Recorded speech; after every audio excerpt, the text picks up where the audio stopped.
Shalom, jumpa lagi dengan channel Legend of Jesus memberitakan kabar baik bagi semua orang. Saudaraku, kali ini kita akan membahas salah satu reformator Protestan setelah Martin Luther, yang di video sebelumnya sudah saya bahas bahwa beliau juga mengakui doktrin tentang Bunda Maria. Kali ini kita akan membahas John Calvin yang ternyata percaya pada keperawanan abadi Maria. Sebelum kita bahas lebih lanjut, buat Anda yang baru menemukan channel ini, silakan subscribe karena subscribe itu gratis. Saudaraku, John Calvin meyakini dogma Katolik tentang keperawanan abadi dan menafsirkan saudara-saudara Yesus dalam kitab suci sebagai sepupunya. John Calvin yang hidup pada tahun 1509 sampai dengan 1564, reformis Protestan terpenting kedua setelah Martin Luther dan mungkin lebih berpengaruh secara historis daripada Luther sendiri. Percaya pada keperawanan abadi Maria. Berikut ini adalah bukti-bukti yang biasanya diajukan untuk mendukung keyakinannya. Helvidius menunjukkan ketidaktahuan yang berlebihan ketika menyimpulkan bahwa Maria pasti memiliki banyak putra, karena saudara-saudara Kristus terkadang disebutkan. Yang dimaksud dengan kata saudara-saudara di dalam bahasa Ibrani adalah semua sepupu dan kerabat lainnya, apapun tingkat kerabatnya. Hal ini adalah komentar tentang Yohanes 7 ayat 3. Kesimpulan yang ia tarik darinya adalah Maria tetap perawan hanya sampai kelahiran pertama, dan setelah itu ia memiliki anak-anak lain dari suaminya. Tidak ada kesimpulan yang tepat dan berdasar yang dapat ditarik dari kata-kata ini mengenai apa yang terjadi setelah kelahiran Kristus. Ia disebut anak sulung, tetapi tujuannya semata-mata untuk memberitahu kita bahwa ia lahir dari seorang perawan. Apa yang terjadi setelahnya tidak diberitahukan oleh sejarawan kepada kita. Tidak seorang pun akan dengan keras kepala mempertahankan argumen ini, kecuali karena kegemaran yang ekstrim untuk berdebat. Beberapa Protestan yang pernah saya temui tidak yakin dengan kutipan-kutipan ini. Jadi saya mengutip lebih banyak dari Calvin. Dalam tome 46 dari Corpus Reformatorum terdapat khotbah 22 tentang homili Injil tahun 1562 yang membahas Matius 1 ayat 22 sampai dengan 25. Khotbah ini berbahasa Prancis dan terdapat di dalam halaman 259 sampai dengan 272. Memang dikatakan bahwa ia tidak mengenal sang perawan sampai ia melahirkan putra sulungnya. Dengan ini, penginjil bermaksud menunjukkan bahwa Yusuf tidak mengambil istrinya untuk tinggal bersamanya, melainkan karena ketaatan kepada Allah dan untuk memenuhi kewajibannya terhadapnya. Maka cinta itu bukanlah cinta duniawi. Namun ada beberapa orang gila yang ingin menyimpulkan dari bagian ini bahwa perawan Maria telah memiliki anak-anak lain selain anak Tuhan setelah Yusuf tinggal bersamanya. Dia tidak peduli pada dirinya sendiri karena kehilangan seorang wanita. Dia bisa saja menikahi wanita lain, tetapi dia tidak bisa bersumpah untuk meninggalkan wanita yang telah ditunangkannya. Tetapi lebih baik dia meninggalkan hak-hak yang dicintainya dan tidak menikah. Kita juga memiliki bukti lebih lanjut dalam tulisan-tulisannya bahwa Calvin menafsirkan saudara-saudara Yesus di dalam kitab suci sebagai sepupu-sepupunya.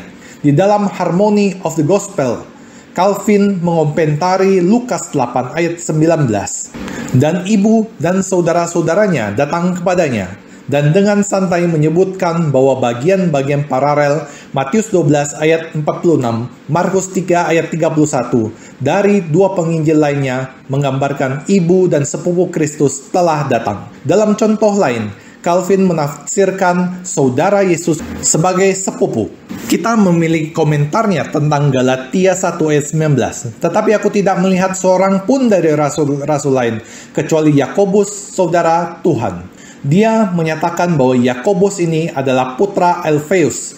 Catatan kaki 35 dalam edisi komentar Calvin ini menguraikan, hal ini sepenuhnya konsisten dengan pendapat umum yang berlaku bahwa Alpheus atau Kleopas adalah suami dari saudara perempuan Maria, ibu Tuhan kita. Dan dengan demikian, James, putra Alpheus, adalah sepupu Tuhan kita. Dalam tulisan-tulisannya, Calvin sering menyebut Maria perawan atau perawan suci, sebagaimana dicatat oleh cendekiawan Calvin, T. Hall Parker. yang merupakan bukti lebih lanjut dari keyakinannya akan keperawanan abadi Maria. Berikut adalah contoh dari karyanya yang paling terkenal dan berpengaruh. Institute of the Christian Religion, perawan berbakti, yang merupakan keturunan perawan dipelihara hingga dewasa di dalam rahim perawan. Matius tidak menggambarkan perawan di sini. Dikandung secara ajaib di rahim perawan. Ia memilih rahim perawan sebagai bait suci di mana ia dapat tinggal. Nama Putra Allah diberikan kepada dia yang lahir dari seorang perawan, dan perawan itu sendiri disebut Ibu Tuhan kita, dan dia dilahirkan di dalam rahim perawan dari Roh Kudus. Kita sungguh mengakui bahwa sang pengantara yang lahir dari perawan itu adalah Putra Allah. Dia yang lahir dari seorang perawan. Ia dikandung di dalam rahim perawan oleh Roh Kudus.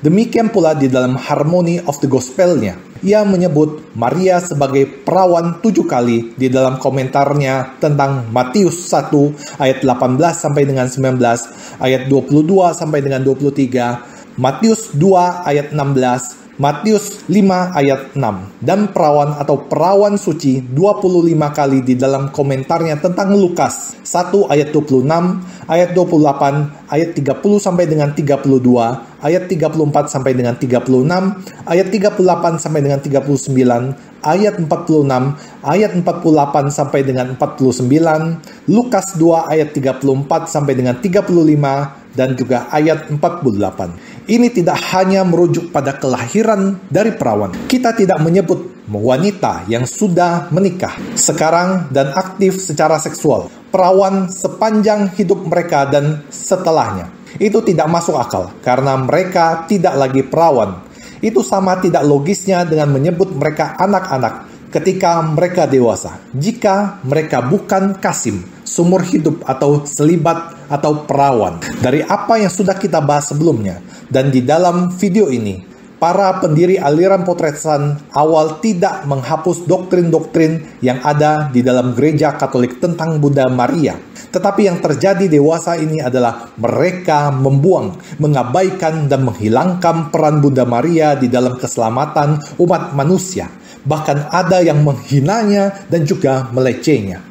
Sesungguhnya ironi memang, mereka menghormati Yesus putranya, tetapi mengabaikan ibu sang putra seperti anak durhaka yang tidak menghormati ibunya.